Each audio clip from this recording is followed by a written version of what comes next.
Okay, good morning. This is the December 17th, 2024 meeting of the Hudson Valley Board of Review. The hearing is being held via video conference call, WebEx, and at the following location, Cortland Town Hall, 1 Hetty Street, Cortland, Manor, New York, 10567.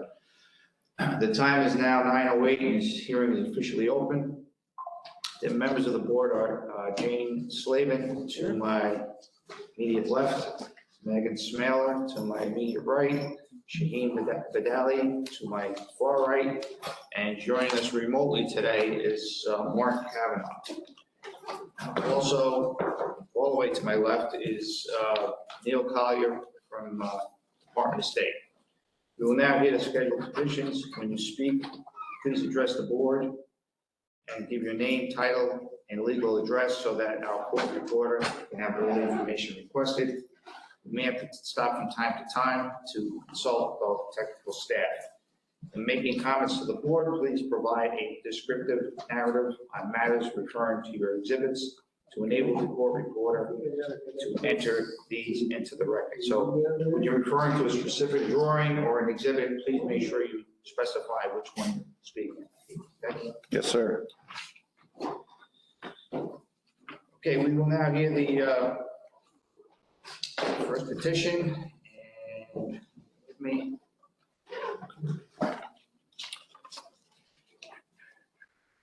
It's a good sign.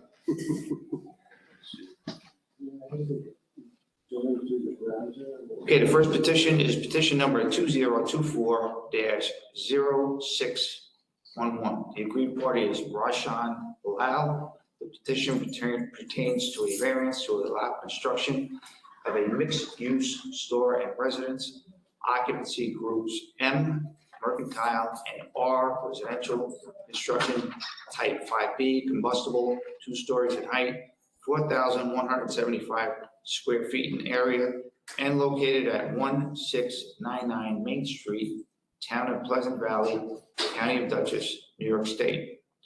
The petitioner is seeking relief from 19 NYCRR Part 1221, Building Code of New York State, Section 903.2.8, Group R, which states an automatic sprinkler system installed in accordance with Section 903.3 shall be provided throughout all buildings with a Group R fire area. The petitioner is seeking relief to allow construction of a dwelling without a sprinkler system. Someone here that's going to present the case. Yes. Name, address. My name is Dan Scharf of Sheridan Designs, owner operator. Address is 719 Traver Road, Pleasant Valley, New York, Dutchess County. Okay. Okay.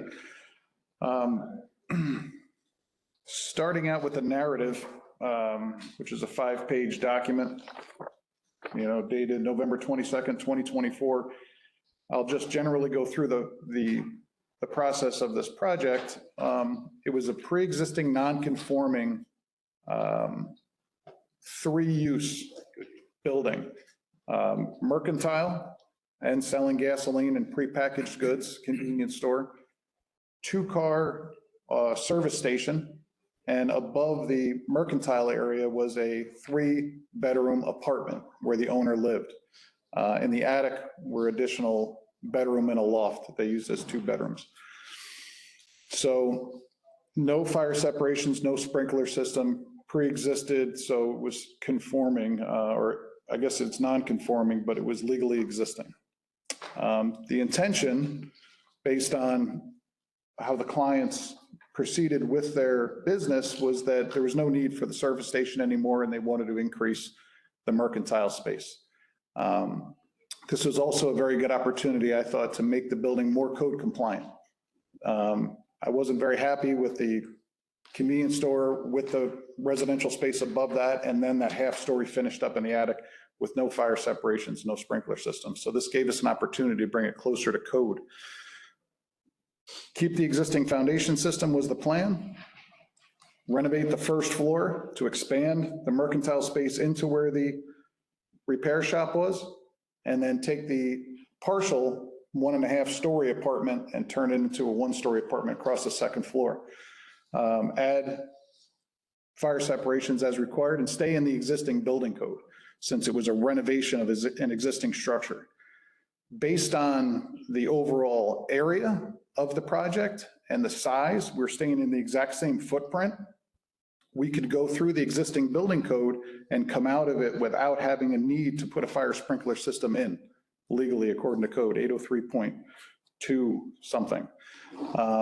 So filed for the permits, went down that road, got building permits, demo permit, everything was looking great until demolition happened. We had a structural engineer inspect the foundation ahead of time. That's in your documentation from Richard J. Ueli. He did an inspection, said the foundation is substantially, acceptable with some repair work here and there. Once we did the final demolition, we became aware that when you look down inside the concrete block foundation, all the interior webbing was disintegrated for whatever reason, lack of drainage, whatever it was. And Richard Ueli came back, did his final inspection and said, this whole thing has to get replaced. So that was the unfortunate event that pushed us now out of the existing building code. Jump back for a second. Our plan is not to change the building at all. We're still going to build the same exact building that was approved in the same footprint, exact same size, but now we have to put a new foundation system in. So that's the crux of this whole situation, is that now that launched us into the new building code, that requires an NFPA 13 fire sprinkler system. We have no municipal water in the town of Pleasant Valley. I've lived there for 25 years and I don't think it's ever going to happen. It's not right around the corner. They just blacktopped Route 44 and they were going to do it before then and that didn't happen. So little sidebar. So we want to meet code. We want to be aware of life safety and we want to protect the homeowners and anybody that's in the store, of course. But it becomes very difficult with an NFPA 13 system. You can see by this document that was submitted yesterday via email and today, we'll call it addressed at the top right corner, 2024-1216 from Masai Contracting. You'll see that that's about a $90,000 system. And according to Mr. Rowe, it requires 13,000 gallons of water storage on site. It is a private well that produces 10 gallons a minute, but it's his understanding that we have to have the complete storage for 13,000 gallons of water. Another submittal that was submitted by email last night and by hand today, dated 11/20/2024. There's an above ground version of that tank, which would go into the basement, 24 feet long, about 10 feet wide, 7 foot tall. The price of that is $129,000. Or there's another option from Highland Tank LLC dated 11/26/2024, which is a below ground option. So that's $93,000. So if you're add either of those to the 90, we're talking $190,000 to $220,000 to get this system up and running.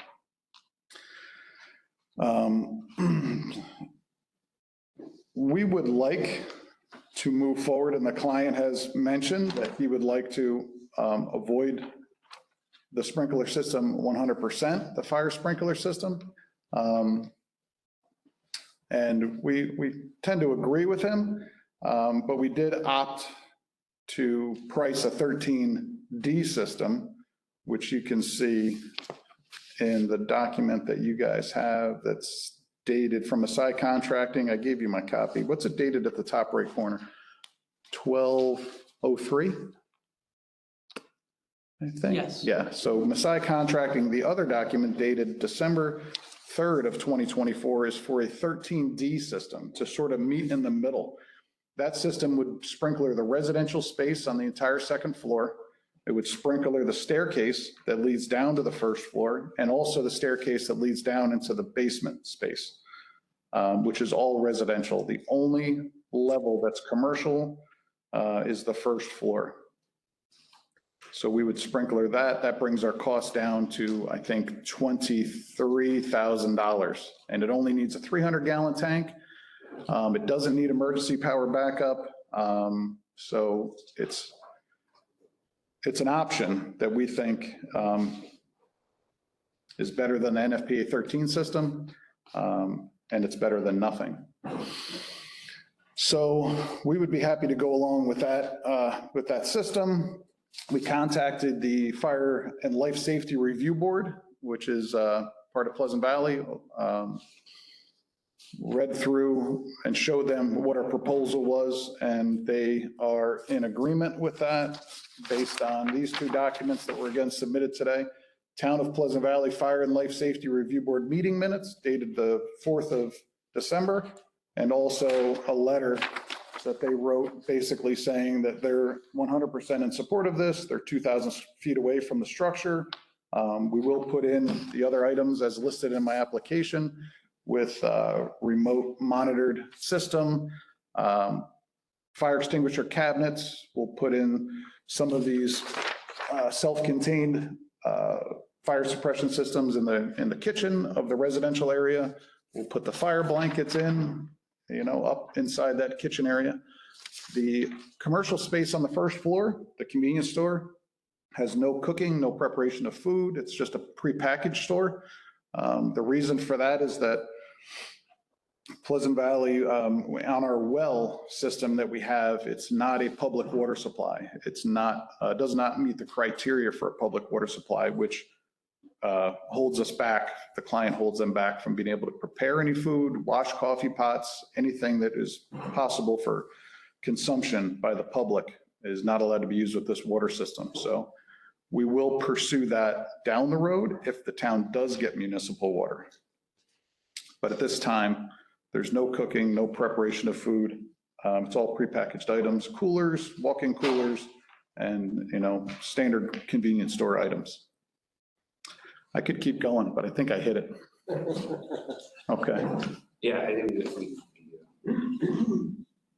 got the gist of it, and obviously we all reviewed this before with all the information that was forwarded to us. So thank you. So we'll, at this point, we'll open it up to questions from the board members first. So let's see who wants to go first. First, Jane. I have a very straightforward question. Yeah. On page A6, you have the assembly detail, Yeah. well, 538, but it's impossible to see it. Can you tell me what? Yeah, true. Describe that assembly? This is a half-size set. On the full side, it's a little easier. It could be 538, it could be 539. Yeah, 538. It is a 2-hour separation. It's 2 layers of 5/8 rock. I don't remember C or X. 1 layer of resilient channel and a 3rd layer of 5/8 rock for a 2-hour separation. And that will be used on the entire first floor ceiling and also on the first floor floor. So we are going to sheetrock the basement ceiling in the same manner.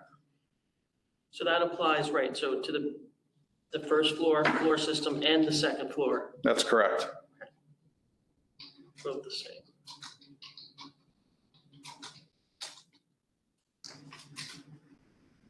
That's all I have, Mr. Chairman. Okay, thank you. Shane. I've got a couple of questions. Mhm. So just as a point of clarification, the original analysis, the reason why a sprinkler wasn't needed, was that the exception that there wasn't an adequate water supply at the given floor? No, it was based on the overall size of the structure and the area, from what I remember, 803.2 or 803.22. It was not that water wasn't present. I've seen that exception, and we were trying to hook onto that. We couldn't get there for whatever the code reason was, but it was laid out very straightforward that if it stayed under a certain area and the exits and things like that of that matter was not required. And if Neil could agree or comment on that, I think that's correct. Point 2, point 1, with the separation between the occupants. That's where the difference. Okay, cool. Thank you. Sorry, I was actually just curious. Mhm. Just as a point of clarification, I was hoping to understand, so the cost of construction So the building's about, I think, roughly 3,000 square feet, give or take. Yeah, it should be on the first floor plan. It was over 4, yeah.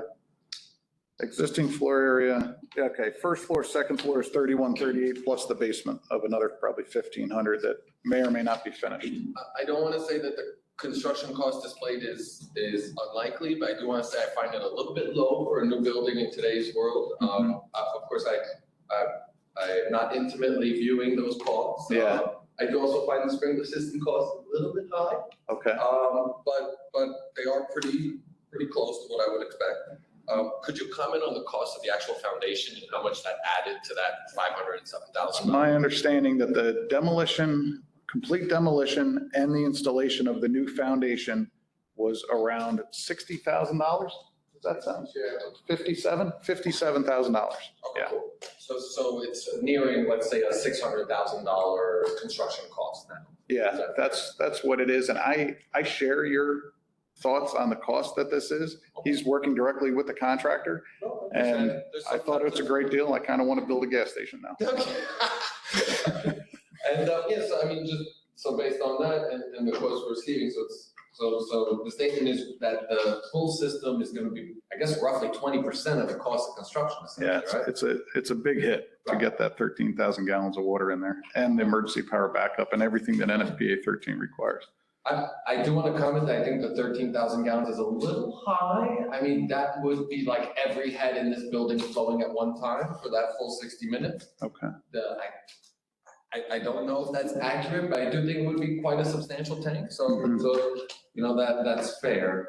Would you be able to confirm, because the entire basement is a residential occupancy, That's correct. would the entire basement receive the NFPA 13D system or just the state? According to Kevin Rowe of Masai Contracting, is that entire space, since it's residential, would be sprinklered. Oh, cool. Okay, great. Yeah, and we have to sheet rock the bottom of the ceiling because it is the I-joist, so we have to put the sheet rock there. So in my mind, we're going to run all the plumbing before that happens, so it will all be sprinklered, whether the basement gets finished beyond that or not. Okay, cool. Yeah, that was a great point of clarification. I just have one last question, which is just in terms of that home office space on the first floor, Mhm. is that also receiving the 2-hour separate, that home office and staircase, are those walls and doors receiving the same rating? Yeah, it does seem hard to see, but there is a very light gray shading on the rear wall, the wall surrounding the home office and the front wall, but these half-size prints leave a little bit to interpret. We can clarify it as or I just want Yeah, to know if it that was is. the intent. It is the intent. Yes, the entire stairwell, that office is all part of that residential space. And it's going to be sprinklered and it's going to be protected with the 2-hour ratings. Those were all my questions. Thank you. Okay. Okay, yeah, Yeah, so most of my questions were all asked already. The 13D system tank that is intended to be located where? Down in the basement, 300 gallons. Okay. And what is the heating and hot water system? Proposed now are just ductless units in the first floor and second floor and down in the basement. There's not going to be any oil fired or propane in this building as it stands right now. Okay, that's all I have. okay, Mark Kavanaugh. It's just to follow up on that question that was just asked is when you say ductless, I'm assuming electric then is your fuel source? Yes, sir. Electric, heat and AC units. Yeah, heat pumps, I guess you call them. Okay. And I apologize for my question since I'm not from that area. So the first question is I saw that, can you tell me a little bit about that? Is it Wappinger Creek? How far is that from the property line? And give me an indication of what the water would be from there. Yeah, the Wappingers Creek, located in the rear, you can see on schematic site plan S1. Let's see, the distance to that, I would say the 100-foot wetland buffer is to the edge of the creek, basically. So we're probably 200 plus feet away from the building.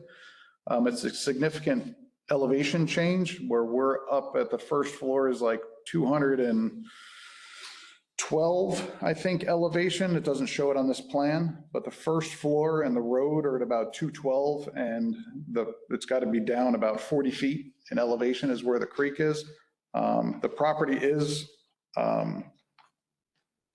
it drops off at the back of the building. It drops off probably a good 40 feet or something like that and levels out into this flood area. And the Wappingers Creek is it's a full-time flowing creek. You know, it's not seasonal or anything like that. It brings a lot of drainage from Dutchess County all the way down to the Hudson River, connects to the Hudson River. Yeah. Okay, thanks. And that's where I was going with that, is just trying to understand, is there a potential for maybe putting a dry hydrant back and bringing that up to the house?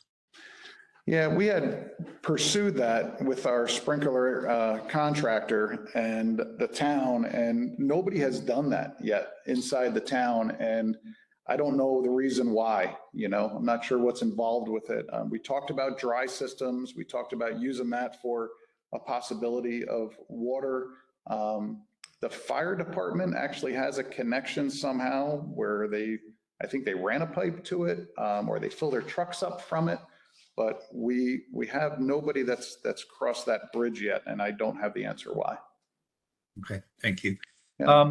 On schematic drawing S1, what is the OHW designation?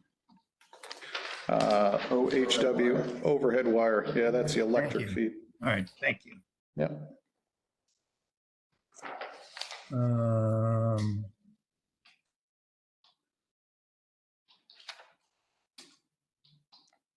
I also saw that the auto out that you're proposing for the kitchen system there was tested by Southwest Research Institute.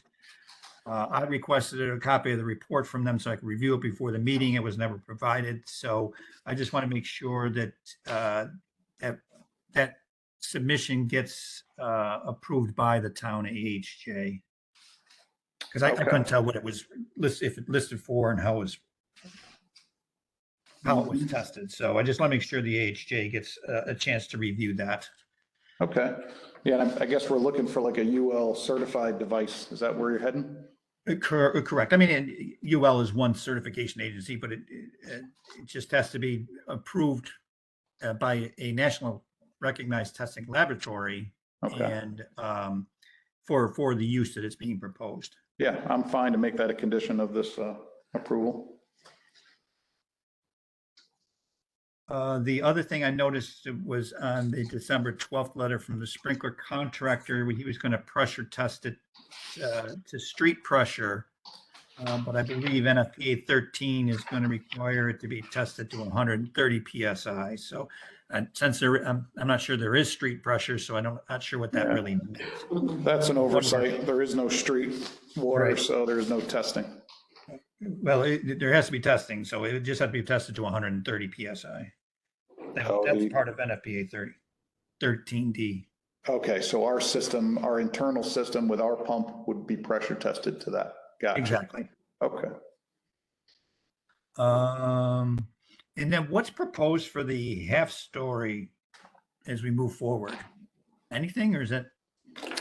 This building will not have a half story anymore. It'll be a full story above grade for the first floor. The second floor will be a full story for the apartment, and there will be an uninhabitable attic that's not considered. Half story will not be finished and has no intention, no staircase, no reason to be finished up there. Right.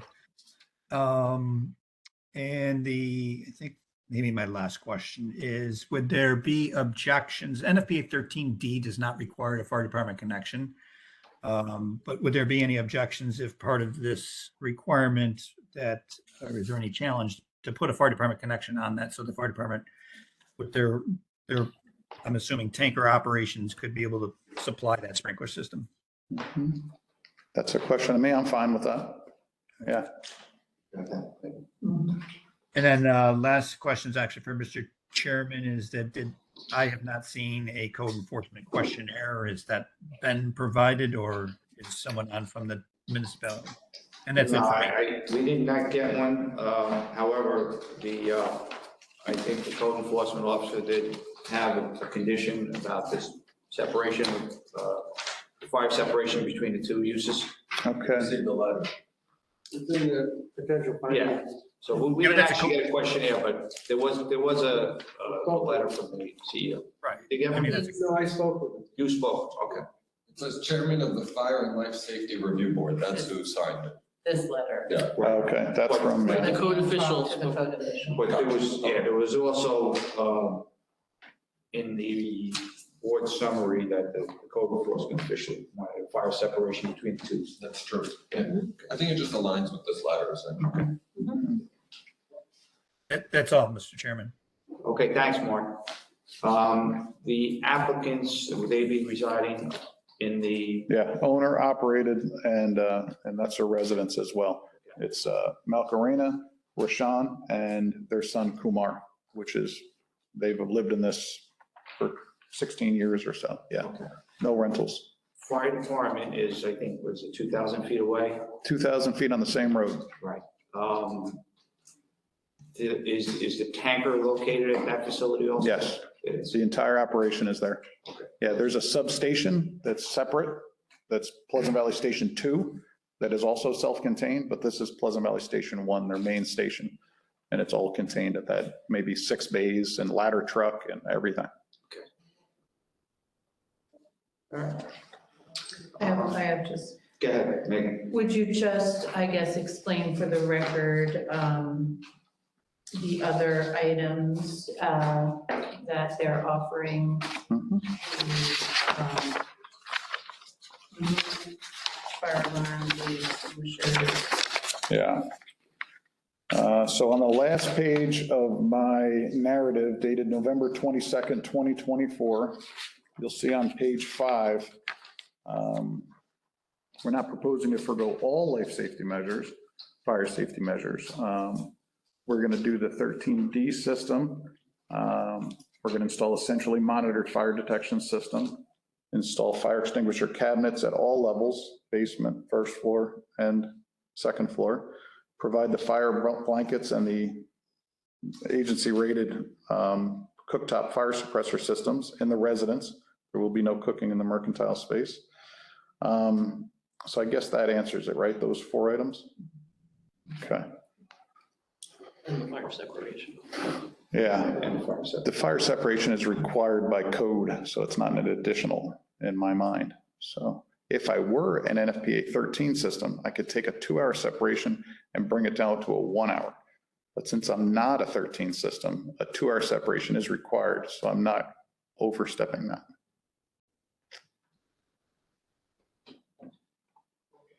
Is that it? That is, thank you. Okay, that's it for questions from the board members, so I'm going to open it up to anybody here at the meeting who would like to comment on this application. Is there anybody here that would like to comment? Not hearing anybody? We'll move on to anyone joining us remotely. Is there anyone joining us remotely who would like to comment on the application? The gentleman on the top middle with his light is my associate, Tony Federico, so that he's on board with us. Okay. All right, not hearing anybody? I think that's it. So we're going to, at this point, go into deliberations. Mhm. So if you don't mind, if you and your applicants or your clients can just step out of the room for a few minutes and we'll play back in. And I'll leave this here. All right, we're off the record. Okay, we are back on the record. Megan, do you have a motion? I do, Mr. Chairman. With respect to the petition of Rashan Lal, petition number 2024-0611.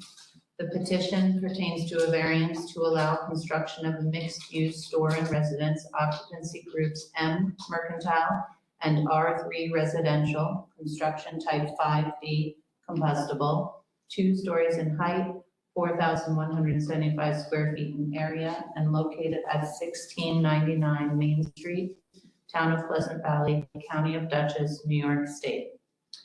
The petitioner is seeking relief from 19 NYCRR Part 1221, the Building Code of New York State, Section 903.2.8, Group R, which states an automatic sprinkler system installed in accordance with Section 903.3 shall be provided throughout all buildings with a Group R fire area. The petitioner is seeking relief to allow construction of a mixed-use building without a full sprinkler. The board makes the following findings. 1, subject building was originally permitted as a level 3 alteration to the existing structure under the existing building code. However, after demolition, it was determined that the foundation had to be replaced and the new structure would have to comply with the building code and therefore would require an automatic sprinkler system. 2, applicant requests relief to allow to not install an automatic sprinkler system as there is no municipal water supply available, and states that it would be a financial hardship and there are alternatives to full compliance. 3, applicant obtained an estimate of $154,000 for a sprinkler system and notes the additional unanticipated expense of having to replace the foundation is an excessive economic burden. 4, applicant proposes as alternatives an NFPA 13D automatic fire sprinkler system in the residential areas and exit to exterior, monitored fire alarm system, fire extinguisher cabinets throughout the structure, fire blankets, and a range hood fire suppression for the dwelling kitchen. 5, the local code official has been contacted in this matter and does not object to the granting of a variance with the condition of a 2-hour rated horizontal and vertical assembly between occupancies and interconnected smoke detecting systems. 6, that the Board of Review find and determine that the issuance of a variance in petition number 2024-0611 will not have a significant environmental impact and will not have a significant adverse effect on any significant fish or wildlife habitat, scenic resource of statewide significance, important agricultural land or area included in an approved local waterfront revitalization program. And 7, that the Department of State be authorized to sign and deliver on behalf of the Board of Review and the Department of State the State Environmental Quality Review Act short environmental assessment form indicating that no or small impact may occur in response to each question in Part 2 of the form and determining in Part 3 of the form that the proposed action will not result in any significant adverse environmental impacts.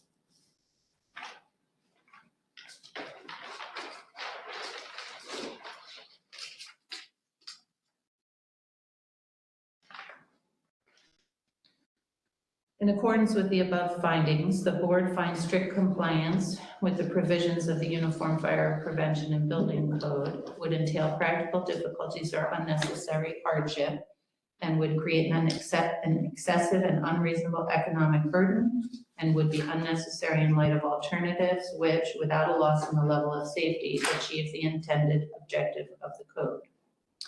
Wherefore, it is determined that the application for a variance from 19 NYCRR Part 1221, Section 903.2.8 be granted with the following conditions. 1, that the occupancy shall be separated by 2-hour fire resistive rated horizontal and vertical assemblies. 2, that an NFPA 13D sprinkler system shall be installed in the residential areas of the building and the exit path to the exterior. 3, that the smoke detecting system shall be monitored by an approved supervising station and be interconnected between occupancies. 4, that fire extinguisher cabinets shall be installed throughout the building. 5, that there shall be no commercial cooking in the mercantile occupancy. 6, that a cooktop fire suppressor certified by a national testing lab and approved by the authority having jurisdiction will be installed over the residential range.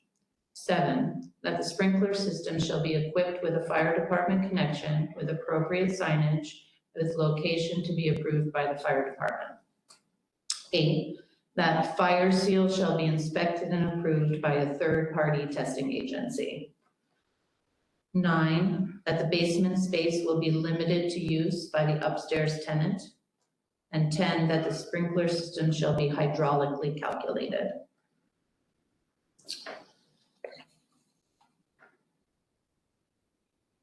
Wherefore it is determined that the application for a variance, the decision is limited to specific building and application before it as contained within the petition and should not be interpreted to give implied approval of any general plans or specifications presented in support of this application. So moved, Mr. Chairman. Okay, thank you, Megan. Do I have a second?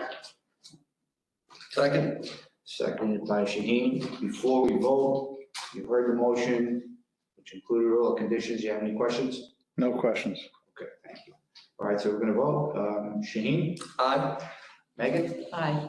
Jane? Aye. Mark? Aye. I also vote aye. Variance is granted. Thank you very much. Okay, thank you. We are off the record right now.